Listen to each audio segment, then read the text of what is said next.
రాజకీయాల్లో లబ్ధి పొందేందుకు సొంత కుటుంబంలోని మహిళలను కూడా జగన్ రోడ్డుపైకి లాగారని హోంమంత్రి అనిత దుయ్యబట్టారు.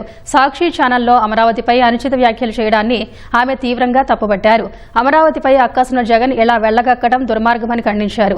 సొంత ఛానల్లో ఓ వ్యక్తి మహిళలపై అనుచిత వ్యాఖ్యలు చేస్తే జగన్ ఆయన సతీమణి కనీసం ఖండన ఇవ్వకపోవడాన్ని ఆమె ఆక్షేపించారు. ఈ వ్యవహారం వెనుక జగన్ ఉన్నారనడానికి ఈ ఆధారం చాలన్నారు.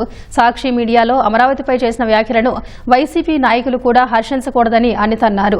ఈ వ్యవహారాన్ని ప్రభుత్వం సీరియస్ గా తీసుకుందన్న హోంమంత్రి అనిత అసలు కుట్రదారులెవరో తేల్చి చట్టపరంగా శిక్షిస్తామని స్పష్టం చేశారు.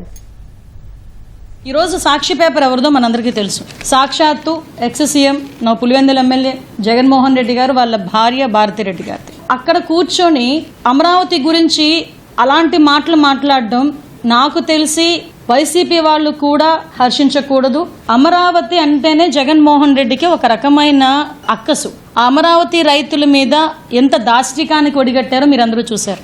ఈ రోజు ఎవడో ఒక వ్యక్తి వచ్చి సాక్షి ఛానల్లో కూర్చుని మాట్లాడేసి వెళ్ళిపోతే అది కాదు మనం తీసుకోవాల్సింది. అంటే దీని వెనకాతలు ఎలాంటి కుట్ర నడుస్తుంది, దీని వెనకాతల తాలూకు కుట్రదారులు ఎవరు అన్నది మెన్షన్ చేయాలనే ఉద్దేశంతోనే ఈ రోజు మీకు ఇంత డీటెయిల్ గా నేను మాట్లాడుతున్నాను. ఆ దేవతలు నడియాడిన ప్రదేశాన్ని అమరావతి అనేటప్పుడు దాన్ని వక్రీకరించి అది వేశ్యల రాజధాని, అది వేశ్యల రాష్ట్రము అని మాట్లాడుతూ ఉంటే ఎవరి గురించి మాట్లాడుతున్నావయ్యా? నీతో ఎవరు మాట్లాడిస్తున్నారు ఈ మాటలు?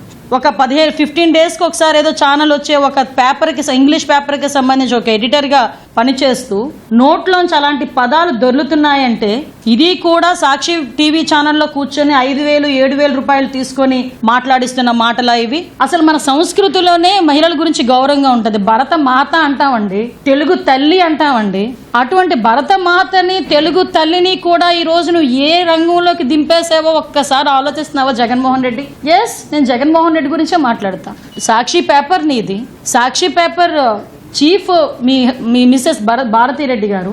అటువంటి భారతిరెడ్డి అపోజిషన్లో ఉన్న భారతిరెడ్డి గారి గురించి మాట్లాడితేనే మా గవర్నమెంట్ ఇమీడియట్గా యాక్షన్ తీసుకుంది. ఏ ప్రాంతాన్ని అయితే నువ్వు వేశ్యల రాజధాని అన్నావో అదే ప్రాంతంలో ఎంతమంది మన సోదరిమణులు ఉన్నారు, ఎంతమంది మీ సోదరిమణులు ఉన్నారు, మీ ఇంట్లో ఆడవాళ్ళు ఉన్నారు. నువ్వు మాట్లాడేటప్పుడు కనీసం ఆ కామన్ సెన్స్ లేకుండా ఎలా మాట్లాడగలిగించావు? కొమ్మినేని శ్రీనివాస్ ఆ డిస్కషన్ మాట్లాడేటప్పుడు సార్ ఇలా మాట్లాడితే మీ మీద పడతారేమో చూడండి అంటున్నాడే గాని, అరే నువ్వు మాట్లాడింది తప్పురా నాయనా, నువ్వు బ్యాక్ తీసుకో, సారీ చెప్పన్న పదం ఆ రోజు మాట్లాడలా. నేను మొత్తం చూసా. ఎలాగా ఆంధ్రప్రదేశ్ ప్రైడ్ని దెబ్బతీయడానికి వీళ్ళు ప్రయత్నం చేస్తున్నారు అన్న విషయాన్ని ప్రజలు కూడా అర్థం చేసుకోవాలి. బంధాలకి, బంధుత్వాలకి కూడా అర్థం లేకుండా చేశాడు జగన్మోహన్ రెడ్డి. అతనికి ఎందుకు తల్లంటే గౌరవం లేదు, చెల్లంటే గౌరవం లేదో నాకు ఇప్పుడు అనిపిస్తుంది. అమరావతి ప్రజల గురించి, అమరావతి ప్రాంతం గురించి, రాష్ట్రం గురించి అంత నీచంగా మాట్లాడితే బుద్ధి జ్ఞానం ఉన్నవాడైనా, అన్నం తినేవాడు ఎవడైనా కూడా సోషల్ రెస్పాన్సిబిలిటీగా కూడా బయటకు వచ్చి ఇది నా పేపర్లో, నా ఛానల్లో ఇలా జరిగింది కాబట్టి దీన్ని నేను ఖండిస్తున్నాను అన్న ఒక పదం ఉపయోగించాలి. ఆ పదం కూడా ఈ రోజు వరకు ఉపయోగించలేకపోతున్నాడంటే దీని వెనకాతల కుట్రదారుడు జగన్మోహన్ రెడ్డి అన్న సంగతి చాలా క్లియర్గా అర్థమవుతుంది. మహిళల్ని పావులుగా ఉపయోగించుకొని ఆఖరికి వాళ్ళ ఇంట్లో ఉన్న మహిళల్ని కూడా రోడ్డు మీద పెట్టుకోవడానికి కూడా వెనుకాడకుండా ఈ రాజకీయాలు చేసే పరిస్థితి. దీన్ని ఎట్టి పరిస్థితుల్లోని కూడా ఉపేక్షించేది లేదు. ఎట్టి పరిస్థితుల్లోని చట్టపరమైన చర్యలు తీసుకుంటాం. నోటికొచ్చినట్టు మాట్లాడేస్తే నీ ఛానల్లోని మేము వాళ్ళిద్దరిని తిట్టుకొని కూర్చుంటే అయిపోతుంది అనుకుంటున్నారా? ఎవరు దీని అంతటినీ చేయిస్తున్నారు? దీని అసలు కుట్రదారులు ఎవరు అన్నది కూడా అతి త్వరలోనే బయటకు తీస్తాం. అసలు కుట్రదారుల మీద కూడా చర్యలు ఉంటాయి.